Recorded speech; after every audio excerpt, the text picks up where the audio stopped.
पक्ष में उज्जैन का है विशेष महत्व। देश भर से श्रद्धालुओं की भीड़ उमड़ रही है। रामघाट, गया कोठा और सिद्धवट पितृ मोक्ष के लिए कर रहे हैं तर्पण। 16 दिवसीय श्राद्ध पक्ष पर आज द्वितीया तिथि का श्राद्ध किया गया। इस मौके पर देश भर से आए श्रद्धालुओं ने अपने पितरों के लिए तर्पण कर उनके मोक्ष की कामना की। इन दिनों 16 दिवसीय श्राद्ध पक्ष चल रहा है। ऐसी मान्यता है कि उज्जैन में भगवान राम ने अपने पिता दशरथ के लिए रामघाट पर तर्पण कर पिंडदान किया था। इसी के चलते देश भर से श्रद्धालु उज्जैन आकर अपने पितरों के मोक्ष के लिए तर्पण कर पूजा अर्चना कर रहे हैं। यहाँ रामघाट के अलावा गया कोठा तीर्थ सिद्धवट पर पूजन करने का महत्व है। आज द्वितीया तिथि का श्राद्ध किया गया, जिसके चलते आज भी बड़ी संख्या में श्रद्धालु तर्पण के लिए उज्जैन पहुंचे और पूजन में शामिल हुए। पंडित श्याम गुरु घोड़ीवाला ने बताया कि गया कोठा एक सिद्ध तीर्थ है, जहां पर हमारे पितरों के समक्ष पितृ पूजा एवं तर्पण करने से हमारे पितरों को मोक्ष की प्राप्ति तो होती ही है, साथ ही यह कर्म करने से हमारे वंश और जीवन में आनंद की अनुभूति है, मन प्रसन्न होता है और जीवन के कष्टों से भी मुक्ति मिलती है। मान्यता अनुसार जो गया में जाकर एक बार भी श्राद्ध तर्पण कर दे, उसके सभी पितर सदा के लिए तृप्त हो जाते हैं। इसलिए ही उज्जैन गया कोठा तीर्थ का ही उतना ही महत्व है जितना कि बिहार के गया का महत्व है।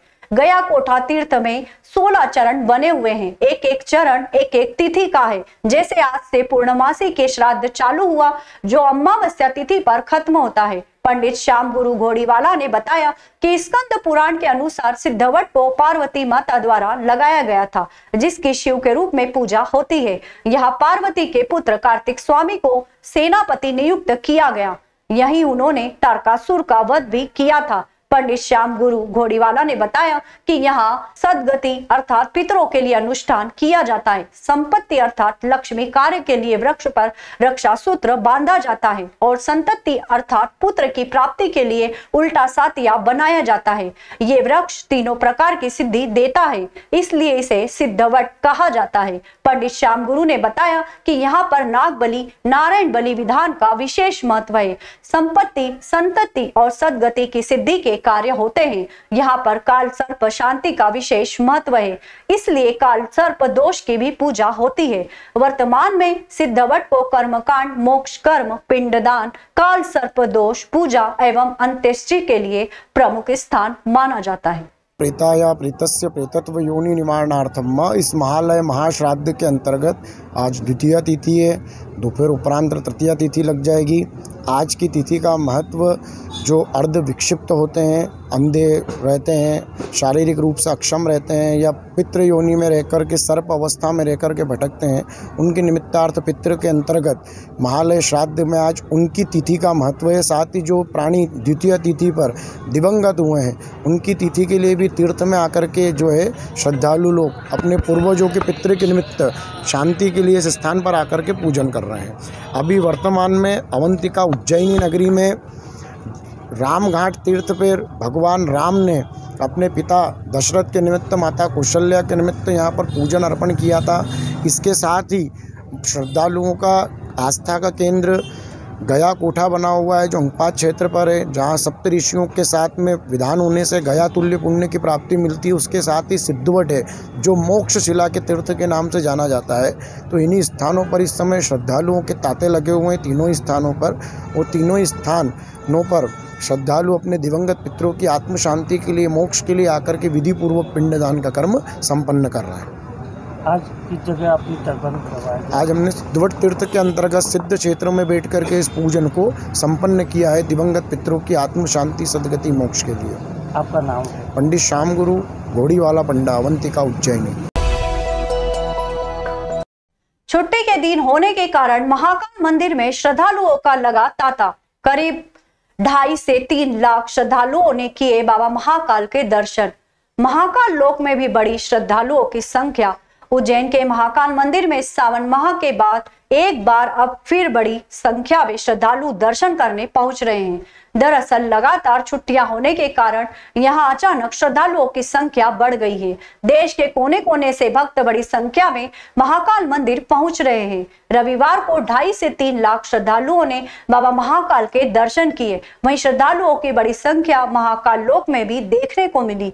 वहीं श्रद्धालुओं की बढ़ती हुई संख्या को ध्यान में रखते हुए महाकाल मंदिर समिति ने विशेष प्रबंध किए थे। गर्भगृह में किसी भी श्रद्धालुओं को प्रवेश नहीं दिया जा रहा था। ज्यादातर श्रद्धालु गणेश मंडप के बैरिकेड से ही दर्शन कर रहे हैं। कुछ एक वीआईपी श्रद्धालुओं को नंदीहाल में प्रवेश दिया जा रहा है।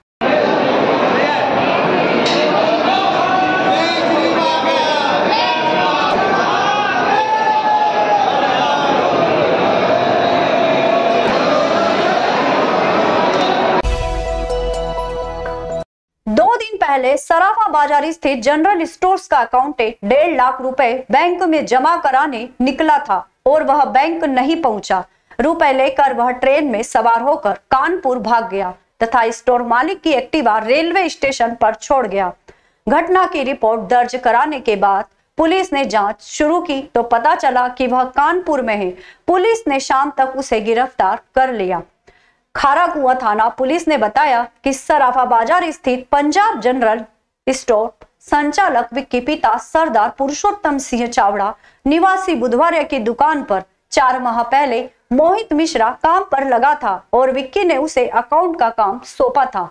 27 सितंबर को विक्की ने मोहित को 1.5 लाख रुपए बैंक में जमा कराने के लिए भेजा था और अपना एक्टिवा वाहन भी सौंपा था। रुपए जमा कराने के लिए निकला मोहित लौटकर वापस ही नहीं आया तो उसका फोन भी बंद मिल रहा था। इस पर उसने खाराकुआ थाने में शिकायत की। विक्की ने बताया कि मोहित मिश्रा उसकी दुकान पर अकाउंटिंग का काम करता था और 4 माह पहले ही आया था।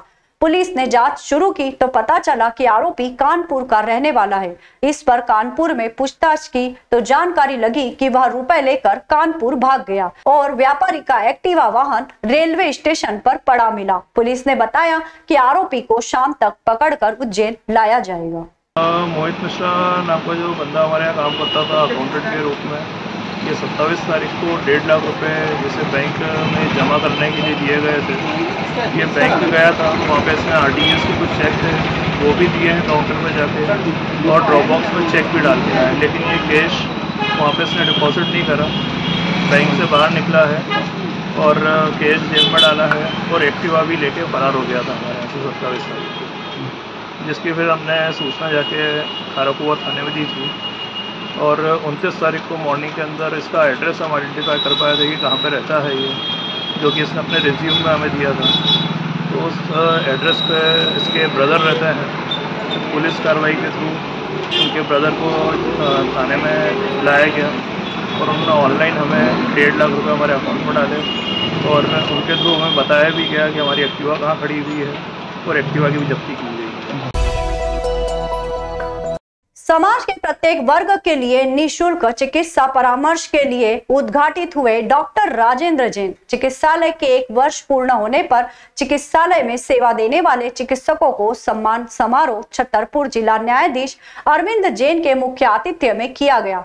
चिकित्सालय के सचिव सुरेश जैन ने बताया कि समारोह में रामलाल जवाहरलाल गंगवाल परिवार द्वारा द्वीप प्रज्वलन के पश्चात विशेष अतिथि के रूप में जिला विधिक सेवा प्राधिकरण के सचिव न्यायाधीश कपिल भारद्वाज ने सामुदायिक मध्यस्थता एवं लीगल एड क्लिनिक विषय पर प्रकाश डाला और साथ ही समारोह में उपस्थित न्यायाधीश राजेश जैन, आदेश जैन व डॉक्टर विमल गर्ग ने चिकित्सालय की स्थापना और सेवा के प्रति समर्पण एवं उत्कृष्ट योगदान के लिए भरपूर सराहना करते हुए इसकी स्थापना को सार्थक बताया।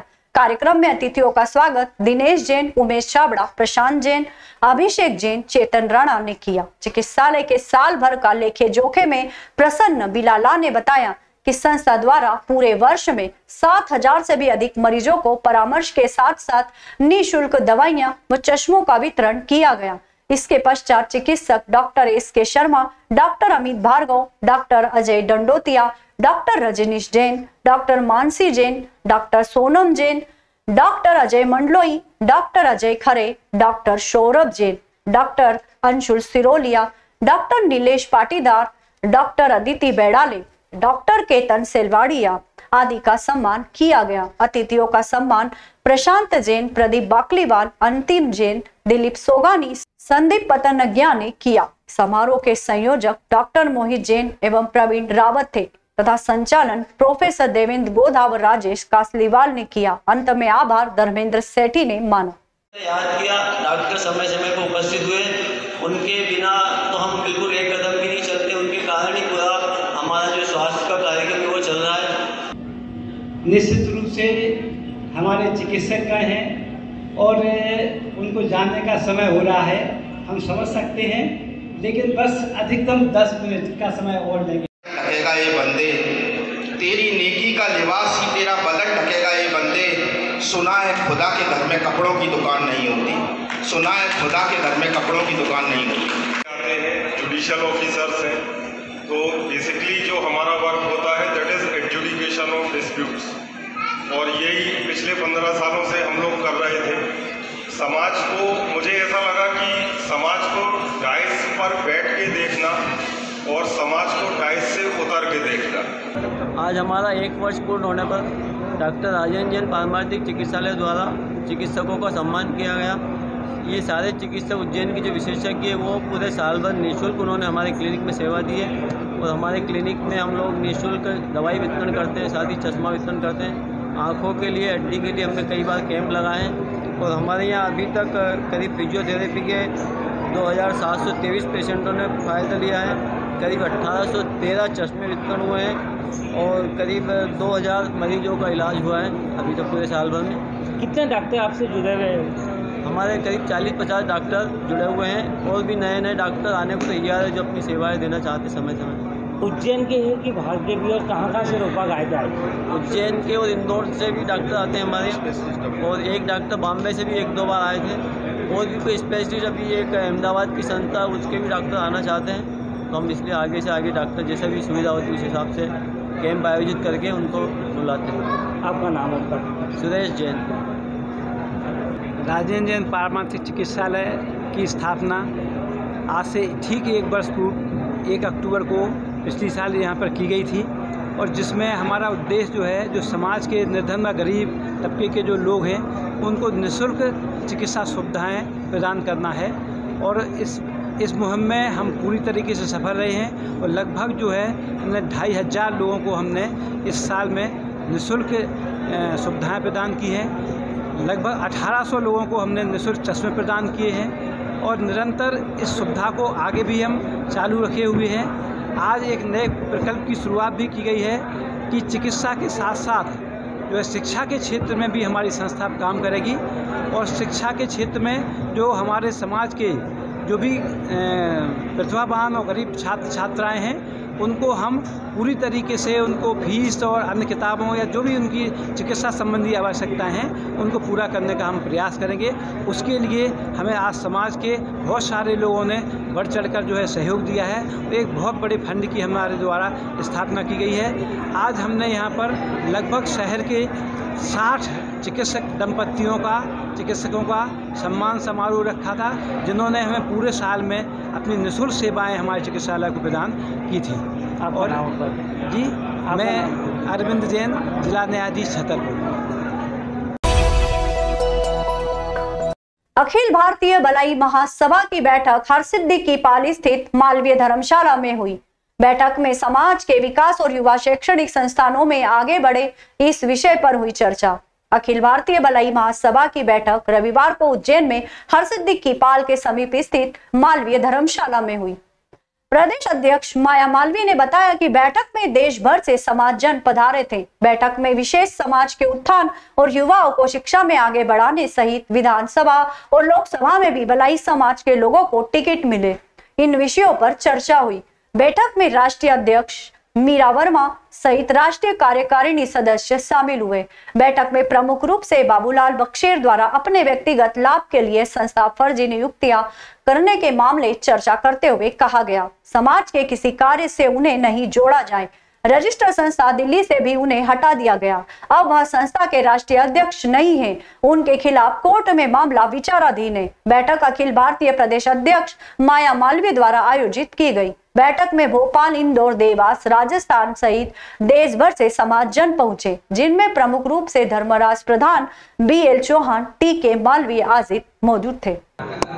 सर, ऐसा है, हमने अपने समाज को आगे की योजनाओं के बारे में बताया और पूर्व अध्यक्ष श्री बाबूलाल बछेर द्वारा करे गए कृत्य जो स्वार्थ से किए गए हैं और उन्होंने कुछ अवैध नियुक्तियां दी हैं मध्य प्रदेश में जो टोटली इलीगल है, इसके खिलाफ एक क्रिमिनल सूट चल रहा है मिस्टर शुभम देवड़िया के कोर्ट के अंदर, जिसमें 18 तारीख को ऑर्डर होगा पुलिस को FIR करने का। आर्गूमेंट कंप्लीट हो चुके हैं, जिससे कि ये जो अवैध लोग हैं जो इलीगल फंड इकट्ठा करते हैं उनको हम रोक सकें। तो दिल्ली के अंदर कार्रवाई हमारी चल रही है संस्था की तरफ से। कौन से समाज का मामला है? क्या अखिल भारतीय भलाई महासभा का मामला है ये, और कार्रवाई दिल्ली में जारी है। आज क्या हुआ बैठक में, क्या निर्णय? आज बैठक में सकारात्मक रूप से चीज़ें निकल के आई। यहाँ के लोगों का बहुत साथ मिला और उन्होंने हमारे द्वारा किए गए प्रयासों को सराहा है और जो इलीगल लोग हैं उनके खिलाफ एक्शन करने के लिए यहाँ के लोग भी हमारे साथ कंधे से कंधा मिलाकर चलने को तैयार हैं। आपका नाम होता है? मेरा नाम मनमोहन पदम, मैं राष्ट्रीय महासचिव अखिल भारतीय भलाई महासभा रजिस्टर्ड। आज मध्य प्रदेश की बैठक मैंने रखी है। यहाँ पर पूरे प्रदेश से लोग एकत्रित हुए मेरे समाज के अखिल भारतीय भलाई महासभा के, जिसमें अखिल भारतीय भलाई महासभा में मुझे प्रदेश अध्यक्ष नियुक्त किया है। तो हमारी राष्ट्रीय अध्यक्ष मीरा वर्मा जी हमारे बीच में पहुँची है। इसके पूर्व में जो राष्ट्रीय अध्यक्ष बाबूलाल बछेर थे वह पूर्ण तरह से फर्जी थे और फर्जी हैं, और उन्होंने फर्जी नियुक्ति जो मध्य प्रदेश में करी थी उसे पूरी तरह से बर्खास्त कर दिया है। और अब नए सिरे से जो अखिल भारतीय भलाई महासभा की जो बागडोर मेरे हाथ में दिए, मैं उसे ईमानदारी से चलाऊंगी और अपने पदाधिकारियों की नियुक्ति करूंगी। और आज राष्ट्रीय अध्यक्ष हमारे बीच में पधारी है मीरा वर्मा जी, मैं और हमारी बाबा महाकाल की नगरी में इनका बहुत बहुत स्वागत। आगे समाज की नीति रहेगी कि अभी लोकसभा और विधानसभा दोनों चुनाव होने के हैं, तो हमारा समाज चाहता है कि भलाई समाज के अधिक से अधिक सामाजिक कार्यकर्ताओं को टिकट दिया जाए और हमारी समाज पूर्ण तरह से उन्हें जिता करके लोकसभा में, विधानसभा में हर जगह भेजेगी। और हम सब लोग समाज के हाथ मजबूत करने के लिए तैयार हैं और जो भी पार्टी से उन्हें टिकट दिया जाएगा हम उनके साथ में। विकास के लिए समाज द्वारा क्या योजना बनाई जा रही है? विकास के लिए बच्चों के सबसे पूर्ण जोरों से हम बच्चों की परवरिश अच्छे से हो सके और उनकी पढ़ाई के ऊपर हम जोर देंगे, ताकि बाबा भीमराव अंबेडकर के पद चिन्हों पर चल कर के हम हमारे पूरे देश और विदेश में हमारे पढ़े लिखे शिक्षित वर्ग के बच्चे बने, कोई कलेक्टर बने और IPS अधिकारी बने। इस प्रकार से हम परवरिश देंगे। अस्पताल और मूल उद्देश्य हमारा पढ़ाई का रहेगा। आपका नाम और पद? मेरा नाम माया मालवीय है, अखिल भारतीय भलाई महासभा की प्रदेश अध्यक्ष हूँ।